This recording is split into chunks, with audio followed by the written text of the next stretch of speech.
हाँ जी दोस्तों, तो एक बार फिर मैं आपका स्वागत करता हूँ अपने YouTube channel all in one classes में। जैसा कि हमने अपना क्लास 12 सोशल साइंस की सीरीज चालू कर रखी है, जिसमें हम क्या करने वाले हैं, जिसमें हम सारे सोशल साइंस यानी सामाजिक विज्ञान के सारे इंपॉर्टेंट चैप्टर जो कि एग्जाम प्रोस्पेक्टिव व्यू से बहुत ही इंपॉर्टेंट है, उसको पहले हम पूरा समझेंगे उस चैप्टर में क्या है, फिर उसके केस स्टडी करेंगे, फिर उसके एमसीक्यू करेंगे। तो अगर आप चैनल पर नए हैं तो प्लीज़ चैनल को लाइक एंड सब्सक्राइब जरूर कर दीजिएगा।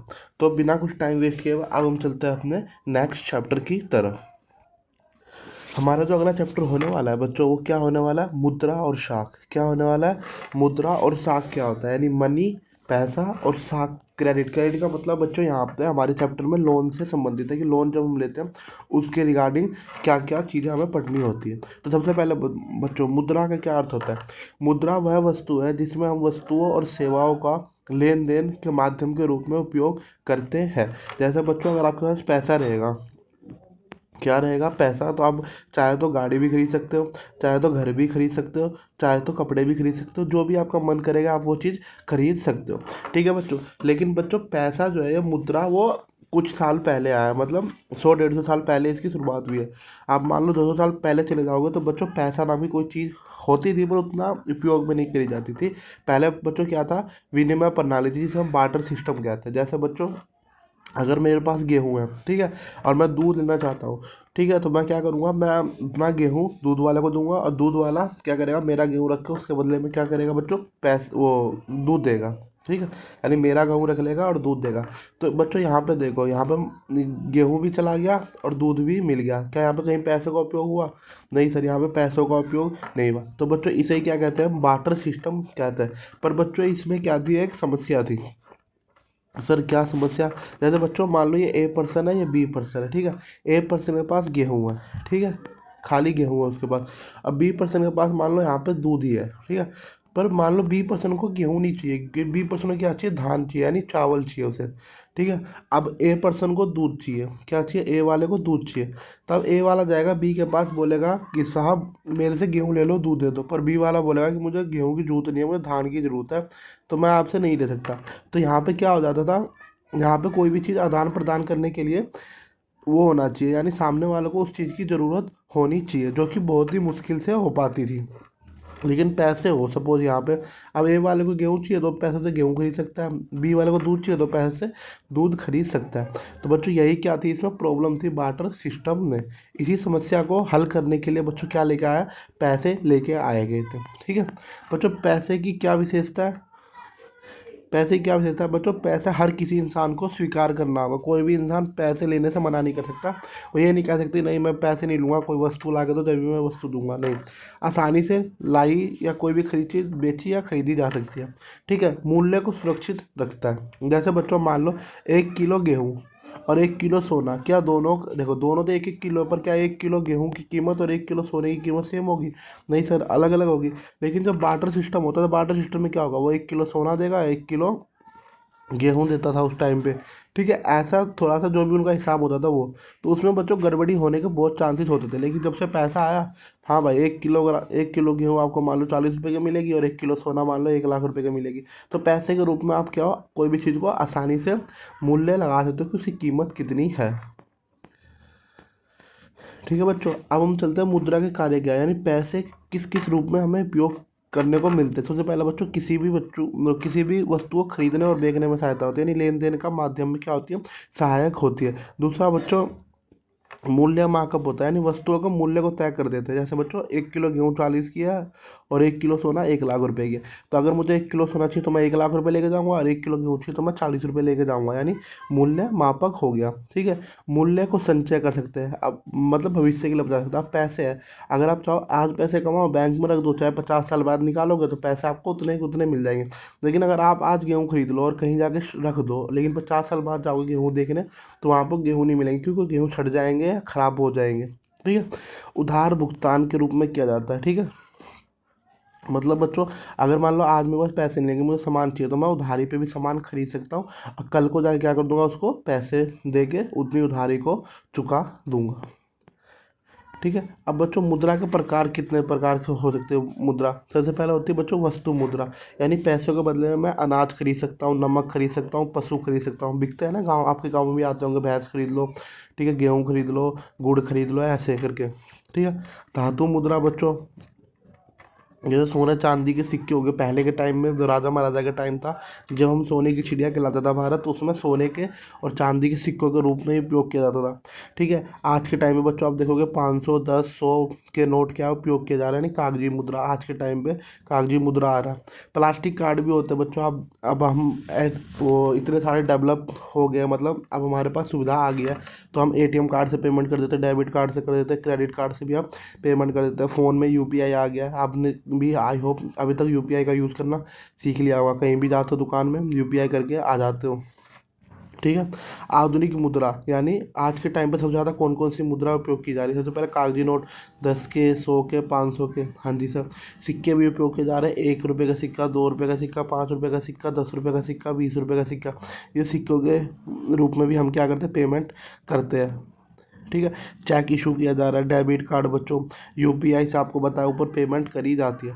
ठीक है बच्चों। और आपको पता है बच्चों, इन सभी कार्ड जो है कागजी नोट जितने भी हो कौन इशू करता है, reserve bank of India issue करती है। लेकिन 1 रुपये का नोट कौन इशू करता है, 1 रुपये का नोट बच्चों सर, 1 रुपये का सिक्का, सॉरी नोट नहीं, 1 रुपये का सिक्का बच्चों कौन इशू करता है, गवर्नमेंट ऑफ इंडिया। कौन इशू करता है, गवर्नमेंट ऑफ इंडिया, यानी हमारी सरकार जो है वो 1 रुपये का सिक्का इशू करती है। ठीक है बच्चों। अगर पेपर में आए कि 1 रुपये का सिक्का कौन इशू करता है, तो आप क्या लिख के आओगे, गवर्नमेंट ऑफ इंडिया, आरबीआई नहीं लिख के आओगे। लेकिन उसके अलावा अगर कोई भी सिक्का हो गया, नोट हो गया, कौन इशू करता है बच्चों, आरबीआई इशू करता है।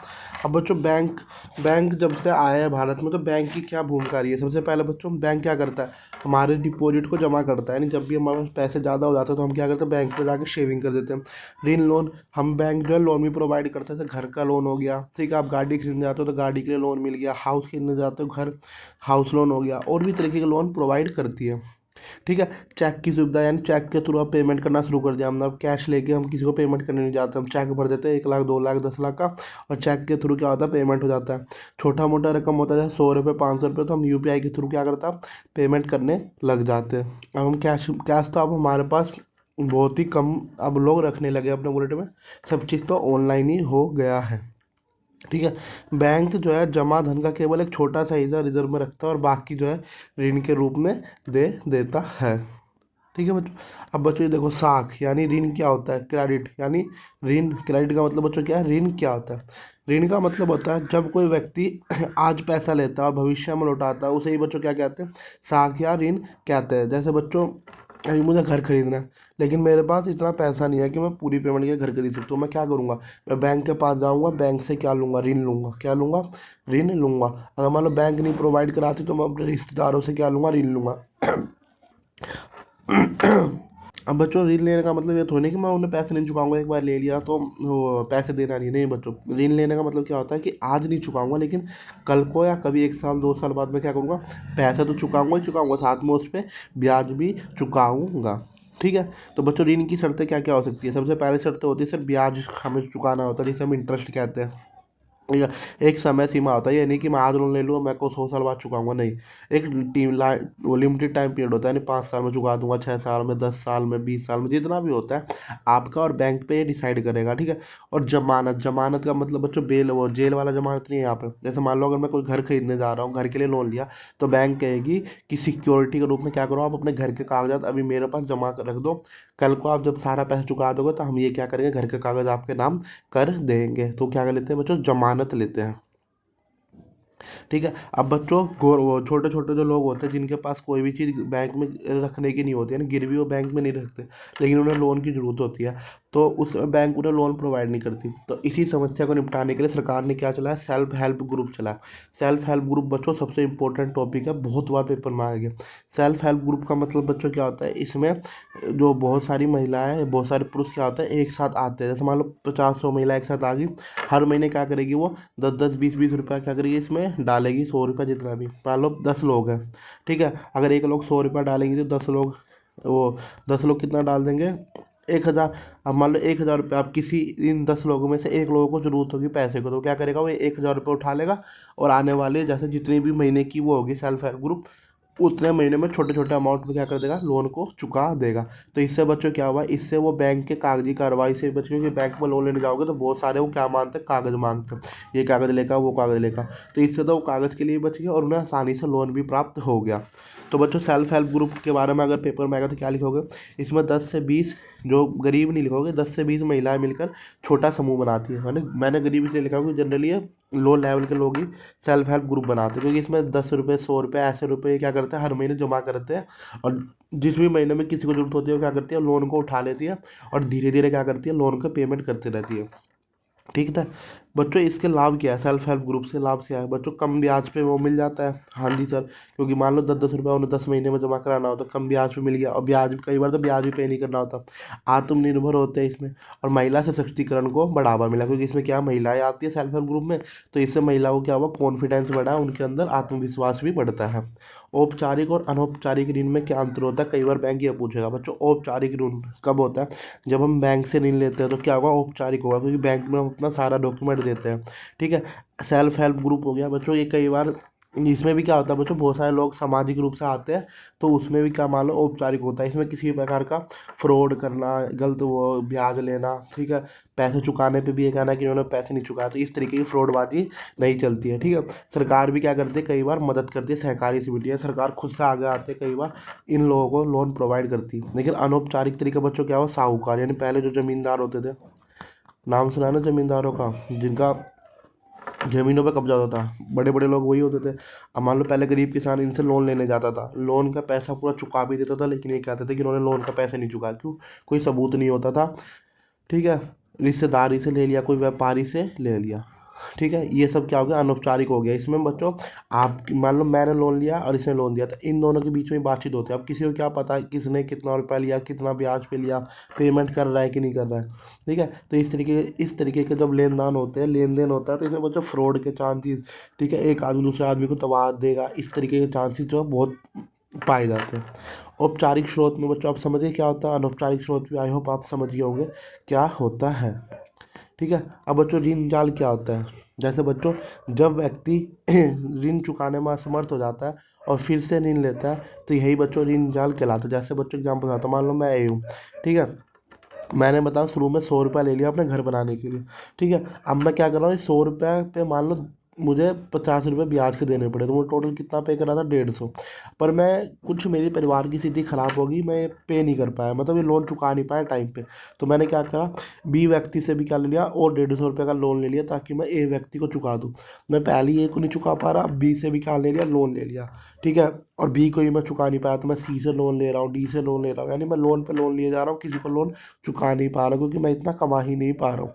तो जब इस तरीके का बच्चों कर्ज लेते रहते हैं हम, तो इसे बच्चों क्या कहते हैं, ऋण जाल कहते हैं। यानी आप एक बार आप ऋण में फंस गए, आप क्या करो, उससे बाहर ही नहीं निकल पा रहे। जैसे बच्चों किसान की फसल खराब हो जाती है आपको पता है किसान ज़्यादा अमीर तो होते नहीं है, ज़्यादातर किसान, मोस्ट ऑफ द किसान क्या होता है, उनके पास छोटी मोटी ज़मीन होती है, 1 किलो 2 किलो में, तो क्या करते हैं, वो बड़े बड़े साहूकारों से पैसे लेते हैं ताकि वो खेती करके उस पैसे को चुका दें। पर कई बार होता है कि खेती बेकार चली जाती है, तो वो ऋण नहीं चुका पाते। ठीक है, तो अब बताओ, वो ऋण नहीं चुका पाया क्योंकि खेती बेकार हुई, तो अब अगले साल वो दोबारा प्रयास करते हैं कि नहीं इस बार खेती बढ़िया हो, तो वो नया ऋण लेते हैं। ठीक है, इससे क्या होता है बच्चों, उनका खर्चा बढ़ता रहता है, और इसे ही बच्चों क्या कहते हैं, ऋण जाल कहते हैं। अब बच्चों एमसीक्यू कर लेते हैं। आई होप आपको ये चैप्टर मुद्रा और साख का मैंने बढ़िया से मैं आपको समझाने में सक्सेसफुल हो पाया हूँ। अगर वीडियो अभी तक पसंद आया तो प्लीज़ चैनल को लाइक एंड सब्सक्राइब जरूर करना। बच्चों मुद्रा का मुख्य कार्य क्या होता है सर, मूल्य मापक करना, यानी किसी भी, जैसे गेहूं की कीमत को फिक्स करना, सोने की कीमत को फिक्स करना। हाँ सर होता है। विनिमय का माध्यम, यानी लेन देन में सहायक होता है, यानी मेरे पास मान लो पैसे है, मुझे गाड़ी चाहिए तो मैं गाड़ी खरीद सकता हूँ, मेरे पास पैसा है, मुझे दूध चाहिए तो मैं दूध खरीद सकता हूँ। हाँ सर। मूल्य संचय, यानी आज मेरे पास मान लो 1 लाख रुपए है, तो मैं इसे बैंक में जमा कर दूँ, चाहे मैं 20 साल बाद निकालूँ तो 1 लाख रुपये ही होंगे, गेहूँ की तरह खराब तो नहीं होगी। हाँ सर। तो बच्चों इसका आंसर क्या हो गया, सभी, यानी सारे इसके क्या बच्चों आंसर है। भारत में नोट कौन जारी करता है सर, अभी बताया आपने, आरबीआई जारी करता है। ठीक, वस्तु विनिमय प्रणाली की सबसे बड़ी समस्या क्या थी, यानी बार्टर सिस्टम। बार्टर सिस्टम में क्या था, जैसे मान लो मेरे पास गेहूँ है, मैं हूँ ए पर्सन और इसके पास क्या है, दूध है, तो अब बी को भी क्या चाहिए, गेहूँ, और ए को भी क्या चाहिए, दूध। जब इस तरह दोनों को एक दूसरे की चीज़ चाहिए, तो ही क्या हो सकती है, वस्तु का आदान प्रदान हो सकता है। तो बच्चों इसका आंसर क्या होगा, डबल कोइंसिडेंस ऑफ वन, यानी एक को भी वही चीज़ चाहिए जो मेरे पास है, अभी को भी वो चीज़ चाहिए जो उसके पास है। ठीक है बच्चों, अब हम चलते हैं अपने तीसरे क्वेश्चन के बच्चों। सेल्फ हेल्प ग्रुप का पूर्ण रूप क्या है? SHG को क्या कहते हैं बच्चों? SHG को कहते हैं सेल्फ हेल्प ग्रुप। ठीक है, ये सोशल नहीं बच्चों, स्टूडेंट नहीं, नन नहीं, क्या होता है बच्चों? इसका देखो फुल फॉर्म दिया MCQ, वो बच्चों MCQ जो पिछले 3-4 सालों में पूछे गए, मैंने क्या करा इन सबका कलेक्ट उठा के आपके सामने ला दिया चैप्टर वाइज। तो SHG का मतलब बच्चों क्या होता है? Self help group. ठीक है बच्चों, तो इसका आंसर क्या हो जाएगा बच्चों? ए हो जाएगा। अब हम बच्चों एक केस स्टडी भी पढ़ लेते हैं। रमेश क्या एक किसान है, उसने फसल उगाने के लिए साहूकार से 20,000 रुपये की क्या ली? लोन ली, जिसमें उसे 5% की दर से ब्याज पे करना था। बारिश कम होने की वजह से उसकी फसल खराब हो गई और वो ऋण चुका नहीं सका। फिर उसने दोबारा ऋण लिया और धीरे धीरे वो ऋण जाल में फंस गया। ठीक है, तो अब बताओ बच्चों, रमेश ने ऋण कहाँ से लिया था? सर साहूकार से लिया था, ऑब्वियस सी बात है, यहाँ पेपर में दे रखा है, साहूकार से ऋण लिया था। दूसरा क्वेश्चन, यह किस स्थिति का उदाहरण है, यानी ऋण पे ऋण लेना किस स्थिति का उदाहरण है? ऋण जाल का। अभी सर आपने इतना बढ़िया एग्जांपल देके बताया, यानी एक लोन को चुकाने के लिए जब दूसरा लोन लेते हैं तो उससे बच्चों क्या कहते हैं? ऋण जाल कहते हैं। बच्चों, रमेश को ऋण कहाँ से लेना चाहिए था? अगर मान लो रमेश समझदार आदमी होता, उसके पास कुछ ज़मीन होती, तो रमेश को ऋण कहाँ से लेना चाहिए था बच्चों? बैंक से। अगर वो बैंक से ऋण लेता तो बैंक बच्चों क्या करती, वो उनसे मतलब वो जैसे मान लो किसी टाइप की फसल खराब होगी तो सरकार क्या करती है? सरकार मुआवजे का ऐलान करती है। सरकार कहती है कि इस बार बैंक किसी से, किसानों से कोई वो ब्याज नहीं लेगा। तो इस तरीके से सरकार मदद करती है। कई बार बैंक भी क्या होता है, खुद की तरफ से स्कीम चलाता है कि नहीं, इस साल फसल खराब हुई है तो हम ब्याज किसी भी किसान से ब्याज नहीं लेंगे। ठीक है, क्या लेंगे? सिर्फ जितना उन्होंने प्रिंसिपल अमाउंट लिया उतना लेंगे। और बैंक बच्चों हमेशा एक जायज़ ब्याज लेता है। क्या जायज़? यानी मान लो 5%, 10% इतना ब्याज लेता है। लेकिन अगर आप रिश्तेदारों से लोगो तो 20%, 30% ऐसे ब्याज लेते हैं। तो बच्चों हमेशा याद रखना, आपकी पहली प्रायोरिटी क्या होनी चाहिए ब्याज लेने की? हमेशा बैंक होनी चाहिए। ठीक है बच्चों, आई होप आपको ये चैप्टर समझ आया होगा। अगर चैप्टर समझ आया, MCQ भी समझ आया, ठीक है, अब वो थोड़ा सा भी कॉन्फिडेंस बूस्ट हुआ, प्लीज